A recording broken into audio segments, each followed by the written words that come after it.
بسم الله الرحمن الرحيم. ازيكم حبايبي؟ عاملين ايه؟ يا رب تكونوا في خير وفي احسن حال كده ان شاء الله. احنا النهارده معانا فيديو جديد، يا رب يعجبكم. معانا هنعمل ان شاء الله حاجه حلوه كده في اليوم بتاعنا، لان احنا ناويين كده على اخر النهار بعد الغدا هننزل نروح الارض كده نجيب حبه سلق كده، عشان عايزين نعمل قلقاس. طبعا احنا السلق الايام دي حلوه قوي بالذات في الاراضي، فهنخرج عند الارض كده نجيب حبه قلقاس اخر النهار. فقلت اما اعمل حاجه حلوه كده واصورها معاكم. اللي انتوا شايفينه ده قرع عسل. الكيس ده احنا كنا عاملين فيديو في الصيف ايام القرع العسل في الموسم، كنت جايبه قرعايه وكنت عملت منها يوميها صينيه، وكان فاضل الكيس ده صينيه تانية برضو انا ببقى اعينه، يعني ببقى اعمل صينيتين. صينيه بعملها يوم ما اجيب القرعايه، والكيس التاني بعينه في التلاجة ابقى اعمله في الفريزر يعني. فجيت النهارده قلت خلاص انا هخليه ليه وابقى له فتره، هو انا اما اطلعه كده اعمله معاكم. حتى انا كنت حاطاه في كيس تقيل شويه عن الكيس بتاعه، لان انا كان محطوط في الفريزر بقاله فتره والكيس اتقطع مني، فرحت نقلاه في كيس تاني. اه انا هحطه على النار وهو متلج كده، مش هسيبه يفك ولا حاجه يعني. انا هطلعه من الفريزر، حطيته في الحله وهروح حط عليه السكر ومدخلاه وحطاه على النار على طول. انا كده حطيت سكر. انا ما بحبش القرع العسل يكون معسل، هو اسمه قرع عسل يعني، كده كده بقى فيه نسبه سكر، فما بزودش السكر. فانا حطيت حوالي كوبايتين سكر كده بس، وبعدين هروح حطاه على النار. هحطه على النار كده من غير ميه طبعا ومن غير اي حاجه، حتى لو مهوش مجمد برضو بتحط من غير ميه، وهو كده كده بينزل الميه بتاعته. اهو كده اول هيبدا ينزل الميه والسكر ده هيدوب كده مع نفسه من الغليان. هتبدا تغلي، بس اول ما تبدا تغلي هنبدا نقلبه كده بالراحه عشان ما نهرسوش. اللي بيحبه مهروس يهرسه براحته، بس انا عن نفسي مش بحبه مهروس. انا زي ما قلت لكم قبل كده في الفيديو، لو ترجعوا للفيديو تاني وهحط لكم اللينك في صندوق الوصف بتاع الفيديو اللي فات. هو كان معمول بقى بالتفصيل. احنا النهارده طبعا عاملينه سريع كده. فالمهم بعد ما بيغلى بقلبه كده علشان كله يستوي، لو في حاجه ما هيش مستويه او حاجه، وبعدين بجيب مصفى وبروح مصفيه عشان احنا هنعمل بشاميل. انا بعمل بشاميل بحط نسبه لبن بسيطه جدا، لكن انا البشاميل بتاع القرع العسل بعمله من الميه اللي نازله منه دي، بيبقى فيها السكر بتاعها وبتبقى طعمها حلو، وانا على طول بعمله كده وبيبقى زي الفل. المهم احنا دلوقتي جبنا حلة وحطيت فيها معلقتين سمنة بلدي وحوالي 3 معالق زيت كبار، وحطيت عليهم الدقيق ده برضو 4 معالق. حطيتهم كده على المادة الدهنية اللي هي الزيت والسمنة البلدي، فبقى احس ان هو منشف شوية زي ما انتم شايفين، فاروح مزوداه كماني معلقة سمنة بلدي. هي بتبقى حلوة قوي وبتدي ريحة حلوة. اللي هناك اللي في الصينيه اللي هناك ده اللي انتوا شايفينه ده التصفيه بتاعه الميه اللي نزلت من ميه السلق بتاعه القرع. هحطها كده لحد ما الزيت الدقيق يستوي معايا. الدقيق اما ما بيستوي بتاع بالذات اما تسويه حلو كده وتحوريه حلو بتاع البشاميل، حتى لو بشاميل حادق اللي هو بتاع المكرونه واللحمه المفرومه والحاجات دي. فالمهم ما بتسويه بيبقى طعمه حلو قوي قوي. ان احنا نعمله على الني في ني، يعني ان انا ادوب الدقيق في الحاجه وهي سايله، ما جربتوش قبل كده، وانا بحب اعمله بالطريقه دي، بيبقى طعمه حلو قوي على قديمه يا جماعه. المهم هروح حاطه بقى السائل ده، الميه دي بتبقى دافيه، فهبدا احطها حبه بحبه كده، وهروح جايبه المضرب بتاعي واقلب حلو علشان يفك معايا ويبقى زي الفل. هل ايه بقى ينعم كده ويبقى زي الكريمه، هروح حاطه عليه رشه فانيليا علشان يبقى ريحته حلوه كده وطعمه حلو، لان هو حاجه حلو. وبعدين هروح اديله تقليبه. هجيب صينيه زي ما انتم شايفين، وهروح حاطه فيها في الارضيه كده شويه بشاميل قبل ما احط القرع.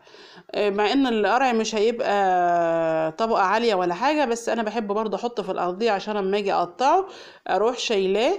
القطعه تبقى نازله قطعه بقطعتها، وهروح مدوره الصينيه كده عشان اتاكد ان البشاميل اللي في الصينيه كلها في الارضيه يعني. وبعدين هروح شايله كميه القرع اللي معايا واروح حطها في الصينيه. شوفوا الحله كانت مليانه، بس اما استوي طبعا خاسه خالص. فزي ما انتم شايفين هروح موزعه كده بقى في الصينيه، افرده فيها ويعني ايه ما اخليش مثلا حته ما فيهاش، لا انا بوزعه كده بالراحه.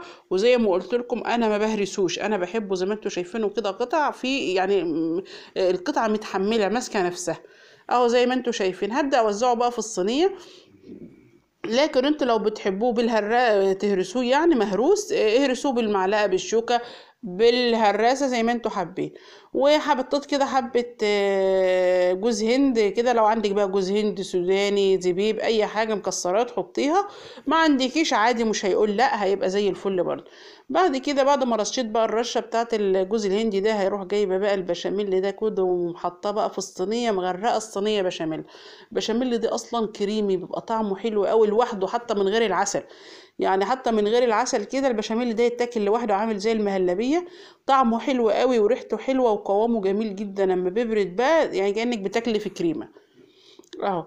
هحط كل الكميه اللي معايا على الصينيه. انا بحب برضو البشاميل يكون كتير، بيبقى طعمه حلو، وخصوصا بقى لو ناعم زي اللي انا عاملاه ده بيبقى حلو قوي.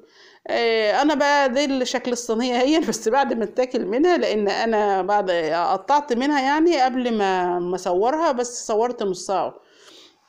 الوقت بقى احنا ده اللي قدامكم ده لارنج. طبعا اللارنج في ناس كتير تعرفه، هو زي من الموالح زي البرتقال وزي اللي هو اليوسف السفندي يعني، وزي الليمون، بس مش بيتاكل زيهم، لا هو بتخلل او بتعمل مربى.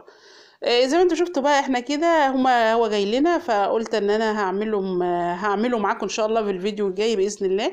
فالمهم احنا كده خرجنا الارض بقى، قلنا نقعد كده شويه في الهوا، الجو حلو قوي، الشمس النهارده كانت حلوه ودافيه كده شويه، وكان الجو حلو قوي.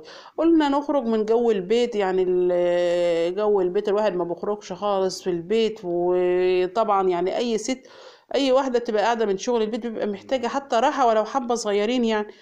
فالمهم احنا خرجنا، انا بشم الرنج، هو فعلا ريحته حلوه، حتى ما خدته كده عندي بقى وفي المطبخ وفرغته كده في الصينيه ففضيته، فريحته عامله زي الليمون يعني، حلو قوي. فانا هعمله معاكم ان شاء الله، هعمله مربى الكبير، وممكن اخلل الصغير، وممكن ما اخللوش اعمله كله مربى وخلاص. لان حكايه المخلل دي هو بيبقى فيه يعني، هو بيبقى زي اللي اقوى من الليمون يعني، مزازته بتبقى اقوى من الليمون. ففي ناس كتيره ممكن يعني انا ممكن اعمله انا اللي اكله، بس اللي في البيت ما ياكلوش، فممكن اعمله مربى يعني هيبقى افضل يعني. لسه هشوف هعمله ايه معاكم. فالمهم بقى القعده دي بقى مفيش احلى منها يا جماعه والله العظيم. يعني الواحد يخرج كده، حتى لو مش هتعمل، لو هتقعدي كده بقى مفيش معاكي تليفون ولا معاكي حاجه، تقعدي كده شويه كده وتبص على واسع بقى على بعد، يا راحه ما بعدها راحه. فالرنج ده بقى جالنا كده على اخر النهار، قلت يعني ايه اهو اصوره معاكم وانا قاعده كده، وعلشان اقول لكم ان انا هعمله في الفيديو اللي جاي باذن الله، او الفيديو اللي بعديه، لان هو الرنج بياخد شويه شغل كده. فالمهم انا هعمله في فيديو ان شاء الله وهنزله معاكم وهنزله لكم. فزي ما قلت لكم احنا قاعدين، يعني القعده دي الواحد بيبقى عاوز يحكي كده وعايز حد يحكي معاه، وانا ما بلقوش اكتر من حبايبي، ربنا يخليكم يا رب كده ويجعلكم نعمه. اه ان انا بتكلم يعني، انتوا صحيح ما انتوش شايفيني، يعني انا ما انتوش قدامي يعني، بس انا بحس ان انا بتكلم معاكم، حتى تلاقوني وانا قاعده بقعد اتكلم كأن انتوا شايفيني، وكأني كأن انتوا سامعيني وبتردوا عليا وكده، فبتبقى قاعدة حلوة. المهم احنا بقى كل ده علشان احنا ناويين زي ما قلت لكم في اول الفيديو ان انا نازلة عشان اجيب حبة سلق علشان اعملهم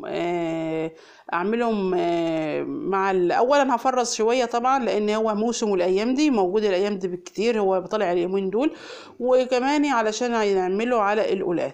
بس اما جانا قاعده اوريكم البتاع الرنجة، هو ريحته حلوه قوي، الواحد هو قاعد شامم ريحته كده، فانا كنت فرحانه بيهم يعني، فكان عاجبني يعني ان انا هعمله كده، وبرضه انا هعمله معاكم وهنشوف النتيجه عامله ازاي. المهم قلت بقى علشان نروح، وانا بشوح الواحده دي الامير واقف كده وقاعد يقول لي شوحي لي يا ماما. فزي ما قلت لكم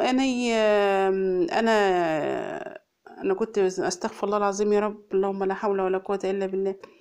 فالمهم من الاخر كده ان القعده دي مفيش احلى منها، مفيش احلى منها خالص. احنا كنا بقى اللي انا هقوله لكم ان احنا كنا رايحين عشان نجيب القلقاس السلق، ولكن السلق ما عرفتش اجيبه طبعا لان كان لازق قوي في الارضيه، مانيش عارفه اشده اطلعه. كل لما اطلعه يتقصف مني كده ويتبهدل، واساسا كده كده انا ما بحتاجش الا الورق بس. قلت لا انا هسيبه مره تانية كده، هاجي اجيبه بقى على راحتي كده ونعمل خروجه كمان. يعني اتحججت قلت خلاها خروجه تانية واعملهم يعني، وهجيبه ان شاء الله مره تانية وهنصوره برضو مع بعض. لو عجبكم الفيديو بقى اهو، شوفوا انا بحاول اجيبه واقطعه بس مش عارفه. لو عجبكم الفيديو بقى ما تنسوش تعملوا اشتراك في القناه، واشوفكم في فيديو جديد ان شاء الله.